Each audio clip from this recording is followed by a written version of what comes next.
தேவி சீரியலில் இப்போ ராட்டகாசமான அருமையான எபிசோட் வந்திருக்குன்னே சொல்லலாம். மிஸ் பண்ணாமல் சொல்லிடிங்க கேளுங்க. வீசி வந்து சுத்தமாக போக மாட்டேங்குது. பார்க்கலாம் லைக் பண்ணி பார்த்தீங்கன்னா கொஞ்சம் பேச வந்து முட்டிட்டா இருக்கும். சூர்யா கிட்ட வந்து பேசிகிட்டு இருக்காங்க ஆசினியும் நம்ம பார்வதியும்.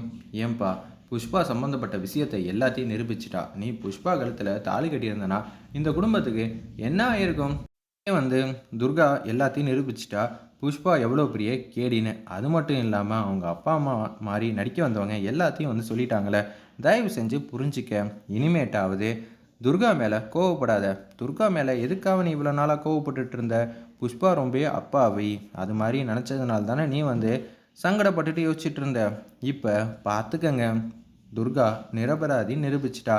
தேவிக்கு நல்ல அம்மாவாக இருக்கணும் தான் துர்கா வந்து அவளோட வாழ்க்கையை கூட யோசிக்காமல் உங்களுக்கு துர்காவை பிடிக்காதுங்கிற விஷயம் தெரிஞ்சிருந்தோம் இந்த குடும்பம் நல்லா இருக்கணும்னு எல்லாமே பார்த்து பார்த்து செய்கிறா.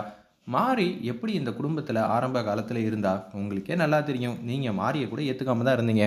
அதே மாதிரி தான் இப்போ துர்காவும் இருக்கா. தயவு செஞ்சு புரிஞ்சுக்கங்க. துர்காவை ஏற்றுக்கங்க. ஹனிமூன் ட்ரிப்க்கு வந்து போயிட்டு வாங்க. ஒரு 10-15 நாள் வந்து நிம்மதியாக இருந்துட்டு வாங்க. வேணும்னா தேவி அம்மாவை கூட கூட்டிகிட்டு போங்கன்னு ஆசினியும் பார்வதியும் வந்து சொல்லிகிட்டு இருக்காங்க. எனக்கு யோசிக்க டைம் வேணுங்கிற மாதிரி சொன்னோன்னே இது எல்லாத்தையும் சங்கரபாண்டி வந்து கேட்குறாங்க. அச்சச்சோ மாப்பிள்ள, இப்போ துர்கா ரொம்ப நல்லவனு தெரிஞ்சுக்கிட்டா. இப்போ துர்காவுக்கு ஏதாவது பிரச்சனைனா கூட அவள் ஈஸியாக வந்து சமாளித்து கொடுத்துருவான். என்ன பண்ணுறது? இதை முதல்ல நம்ம சிஸ்டர்கிட்ட சொல்லுவோன்னு சொல்லிட்டு அவங்க அக்கா கிட்ட வந்து சொல்கிறதுக்காக வராங்க. சிஸ்டர் பார்த்தீங்களா சிஸ்டர், நம்ம தப்பிச்சதே பெரிய விஷயம்னு நினச்சா ஆசினியும் பார்வதியும் நம்ம சூர்யாவோட மனசை 100% வந்து மாற்றிடுவாங்க. என்னென்னமோ வந்து சொல்லிகிட்டு இருக்காங்க. நம்ம இப்போ தான் புஷ்பாவை பற்றி பேச ஆரம்பித்தோம், அதுக்குள்ளே ஆட்டத்தையே வந்து முடிச்சு வச்சுட்டா. இனிமேட் நம்ம என்ன பண்ணுவோம் ஏது பண்ணுவோம்னு சுத்தமாக வந்து தெரியவே இல்லைங்கிற மாதிரி சொல்லிகிட்டு இருக்காங்க. இதை கேட்டோன்னே கடுப்பாயிட்டாங்க அந்த இடத்துல நம்ம தாரா. ஓ அப்படியெல்லாம் வந்து செஞ்சிட்டு இருக்காளா? மாறி விஷயத்தை வச்சு தான் நம்ம சூர்யாவையும் துர்காவையும் பிரிக்கணும். ஓ துர்காவே மாறி தான். அப்படி இருக்கும்போது மாரியை வச்சே நீங்கள் 2 பேரையும் பிரிக்க போகிறீங்களா? சூப்பர் சூப்பருங்கிற மாதிரி யோசிக்கிறப்ப சாமியாருக்கு வந்து ஃபோன் அடிக்கிறாங்க தாரா. நான் சொன்ன மாதிரி நீங்கள் நாளைக்கு ஒரு பூஜை பண்ணணும். அது மட்டும் இல்லாமல் அவங்க 2 பேரையும் பிரிக்கணும். அதுக்கு என்ன வழி அப்படின்னு சொல்கிறப்ப நீங்கள் நாளைக்கு வரப்போ மாரியோட புடவையும் தாலியும் எடுத்துகிட்டு வாங்க. அதை வச்சு ஒரு சின்னதாக வந்து பூஜை பண்ணிடுவோம். பூஜை பண்ணால் சிறப்பாக வந்து அவங்க 2 பேரையும் பிரித்து வச்சிடலாங்கிற மாதிரி கேவலமாக வந்து யோசிச்சுட்ருக்காங்க. சரி அதுபடியே செய்வோம்.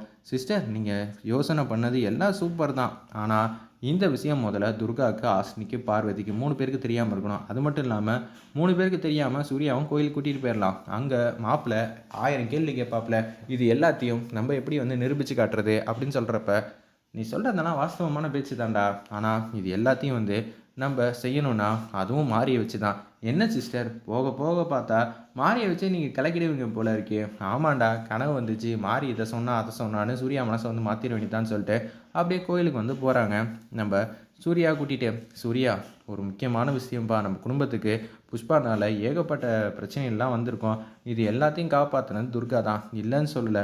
இருப்பினும் ஒரு பூஜையை பண்ணிட்டா நல்லாயிருக்கும். அதுவும் உன் கையால் பூஜை பண்ணணும்ப்பா அப்படின்னு சொன்னோன்னே சரிம்மா ஏதோ நீங்கள் கூப்பிட்றீங்க அதனால் நான் வரேன்னு சொல்லிவிட்டு அந்த இடத்துல வேக வேகமாக வந்து நிற்கிறாங்க. நம்ம சூர்யாவும் சாமியாரை வந்து வந்திருக்காங்கன்னு சொல்லவே இல்லை, சும்மா வந்து அர்ச்சனை பண்ணுங்கிற மாதிரி தான் கூப்பிட்ருக்காங்க. என்னம்மா இங்கே சாமியாரெலாம் வச்சு பூஜையெல்லாம் பெருசாக பண்ணணும்னு நினைக்கிறீங்க போல இருக்கே, கிட்ட சொல்லாமல் இருக்கீங்க?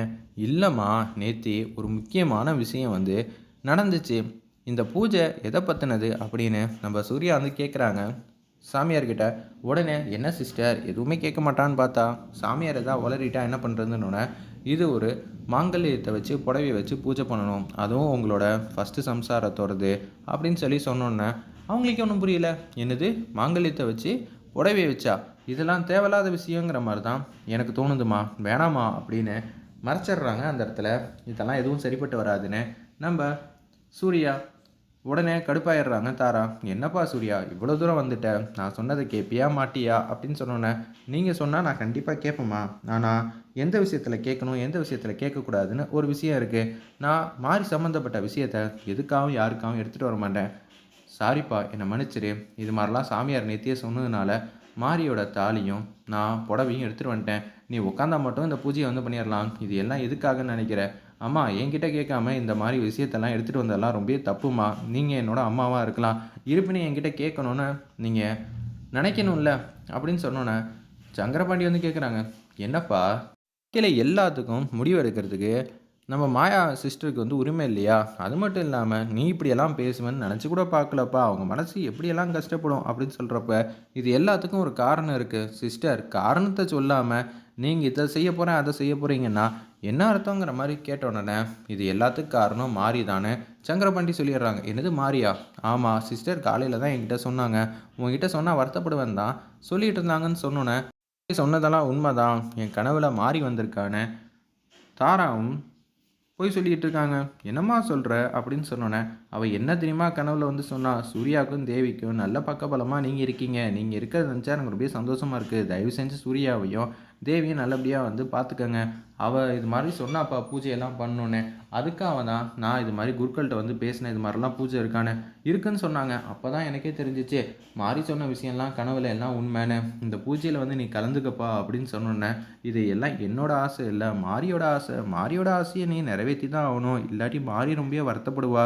உனக்காக தான் அவ இன்னமும் யோசிச்சுக்கிட்டு இருக்கா அப்படின்னு சொன்னோனே, "சரி தம்பி உட்காருங்க. நல்ல நேரம் முடிய போகுது" அப்படின்னு சொன்னோனே, அப்படியே வந்து உட்கார்ந்துடுறாங்க அந்த சாமியார் முன்னாடி.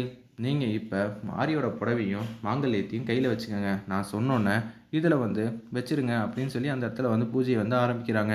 இருப்பினும் நம்ப சூர்யா வந்து மனசே வரல, மாரியோட புடவையும், அந்த மாங்கல்யத்தையும் அந்த இடத்துல வைக்கணும்னு. அதுக்கப்புறமேட்டுக்கு இத எடுக்கவே முடியாதுன்னு நம்ப குருக்கள்லேருந்து எல்லாரும் சொன்னோனே, "எப்புட்றா இதெல்லாம் சாத்தியம்? என்கிட்ட இருக்கிறது புடவைனா கூட பரவால்ல. மாரியோட புடவை ஏகப்பட்டது இருக்கு. ஆனா, இந்த விஷயத்த என்னால ஜீரணிக்கவே முடியாதுங்கிற மாரி யோசிக்கிற மாரி காட்டி எபிசோட அருமையா மாஸா முடிச்சிருந்தாங்கன்னே சொல்லலாம்.